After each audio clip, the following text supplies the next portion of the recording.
Well, hello and welcome back. Yes, we're still in Spain. Now, firstly, what we'd like to do is thank everybody for the kind words and who watched our video when things go wrong when you're on a caravanning holiday. We've got a few bits of good news to report first of all. Juliet's getting better. I am, yes. My leg's getting a lot better now. So thank you very much for those who wished her well. And also, we found my watch. It must have been jammed down the side of the concertina blind. Yep. Because we looked all round there and we couldn't find it. And then when we were clearing up, weren't we, to move? Yep. We found it. We did indeed. And we were absolutely thrilled to bits. As it meant a lot to Juliet from where she bought it. And it was really nice to actually get that bit of good news as well. And we're not finished with the good news because we found a hidden gem. Oh, yes, we have. Oh, this is lovely. Now, we're now at Caravanning Oyambre. Now, if I pronounced it wrong, I do apologise, but that's what it is anyway there. And yes, it's an accredited Caravan and Motorhome Club site, isn't it? It is. And it's in northern Spain. And it's probably about an hour and a half's tow, not drive, tow from Santander, roughly. Yes, I think roughly, that's more side, yeah. So we're not going to bore you too much. We're going to just show you a few pictures of the site and then we're going to tell you about the restaurant because this is really good. Take a look at these.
Now, we've got a pitch on one of the lower tiers, and I have to admit, looking out of the window now, or through the door, we have got a lovely view of the mountains and the hills.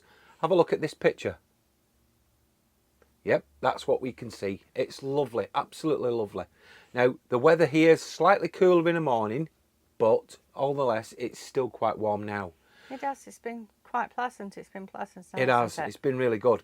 Now, they have a restaurant, which I did probably show you briefly on the little clip that we just did then. But what a bargain we came across. How about this? A starter, a mains, a pudding, also a little aperitif at the beginning, and either a beer or a large bottle of water, €19 each. I know. Wow. And you do get quite a considerable choice for your starter, your mains and your pudding as well. So we've been working our way through them for the last couple of days. Yeah, because it's just not worth cooking. We were absolutely amazed. The staff in there are really friendly and helpful, and they do understand us English people. In fact, to be fair, most of this site is English people. There's a lot of club members here and people that have just continued to book outside of the club. Plus, we've got a lot of motor owners here as well, because as we're talking, Portugal has shut all its sites in northern Portugal due to a fire. Yeah, sadly, a lot of people Yeah. have said they were due to go and they've had to relook and rethink where they were going to go. So quite a few have actually Ended up here. Ended up here. And they're not disappointed like No, us. they're not, they're It's not. a very good site. I highly recommend this if you go into northern Spain. Now, we're going to be doing a video on our whole thoughts on going to Spain and some recommendations should you wish to try it yourself. Yeah, but we thought we'd do that when we came back because But it would be better yeah, to do it then. We're gonna shoot that film when we go back home. But for now, we just want you to say that Juliet's getting better. She's found a watch, and we found a good gem site. Thanks very much for watching. I do hope you'll join us again real soon. But in the meantime, bye for now. Bye.